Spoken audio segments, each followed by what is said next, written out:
नमस्कार शिक्षक साथियों, एक बार पुनः आप लोगों के बीच उपस्थित हूँ और आज एक बार पुनः हम लोग बात करेंगे बीपीएससी प्रधान शिक्षक।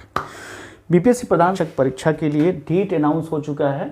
13 जून 2024 को यह परीक्षा प्रस्तावित है और उम्मीद है कि आप सभी मित्र परीक्षा की तैयारी में जोरों शोरों से लग गए होंगे और मेरी शुभकामनाएँ भी हैं कि आपको यह परीक्षा सफलता देने वाली हो।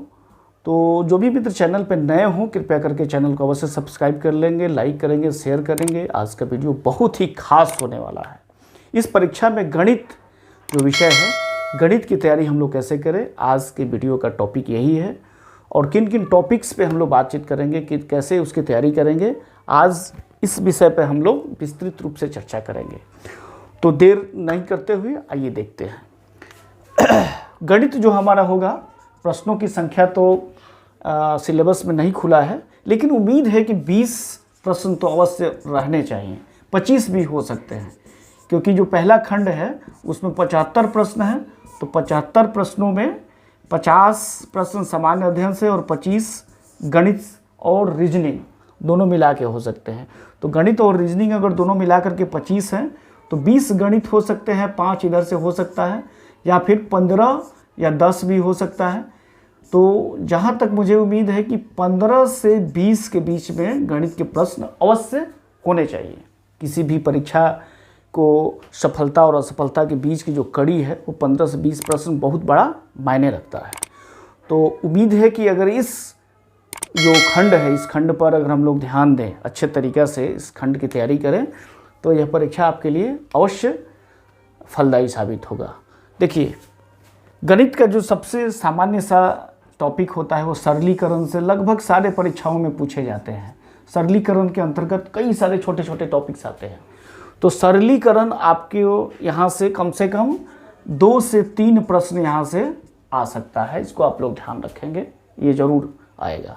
संख्या पद्धति दूसरा है। संख्या पद्धति बहुत ही इंपॉर्टेंट चैप्टर है। संख्या पद्धति के अंतर्गत आपको परिमेय संख्या और परिमेय संख्या, 2 परिमेय संख्याओं के बीच परिमेय संख्या ज्ञात करना, या भिन्न संख्या है, ये सारी संख्याएं जो हैं वो सब संख्या पद्धति और उसके क्रियान्वयन के तहत आ सकते हैं। इसके बाद तीसरा है घात और घातांक से हमेशा प्रश्न आता है। घातांक के नियम से आप देख लीजिए, षड्स से देख लीजिए, ये सारे प्रश्न इससे आ सकते हैं। इससे 1 या 2 प्रश्न आ सकते हैं। अब बीजगणित का जो सामान्य स्तर है यहाँ से शुरुआत हो सकती है। जैसे गुणनखंड जो होता है, बीजगणित का बिल्कुल सामान्य सा भाग है, तो यहाँ से प्रश्न पूछे जा सकते हैं। तो इसको आप लोग ध्यान में रखेंगे। इसके बाद 5वां जो आपके लिए बहुत ही आप बच्चों को पढ़ाते भी हैं और इससे प्रश्न आता भी है, बोडमास के नियम। बोडमास के नियम से 1 या 2 प्रश्न निश्चित रूप से आ सकते हैं। इसके बाद 6ठा हमारा है अनुपात समानुपात। ये इम्पोर्टेंट टॉपिक है, इससे प्रश्न निश्चित रूप से आएंगे।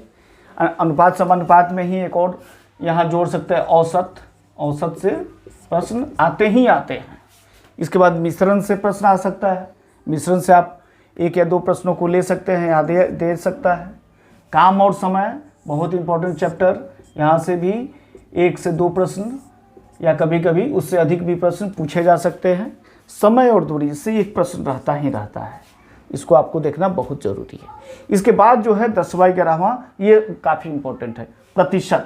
प्रतिशत से लगभग 5 प्रश्न पूछे जा सकते हैं। अगर 20 प्रश्न पूछे जाएंगे तो नहीं, तो कम से कम 2 प्रश्न अवश्य आएंगे प्रतिशत से। इसके बाद लाभ हानि है, ये भी इम्पोर्टेंट टॉपिक है, इससे प्रश्न आ सकते हैं आपको। इसके बाद बटा है। बटा से प्रश्न नहीं पूछे जाते हैं उतना अधिक, लेकिन 1 प्रश्न की गुंजाइश यहाँ भी बन सकती है। इसके बाद साधारण ब्याज और चक्रवृद्धि ब्याज दोनों मिलाकर कम से कम 2 प्रश्न या 3 प्रश्न भी पूछे जा सकते हैं।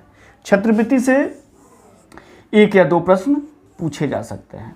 तो इतने टॉपिक्स को अगर सिर्फ देख लें आप, 15 टॉपिक्स को देख लें, तो 15 से 20 प्रश्नों को आपको हल करने में कहीं से कोई दिक्कत नहीं होने वाली है।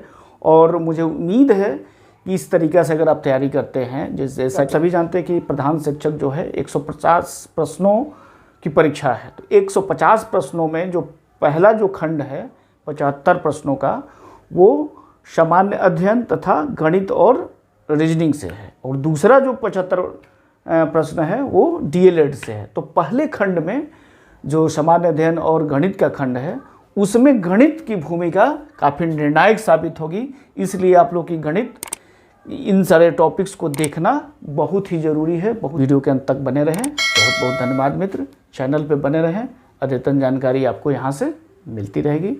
Thank you very much.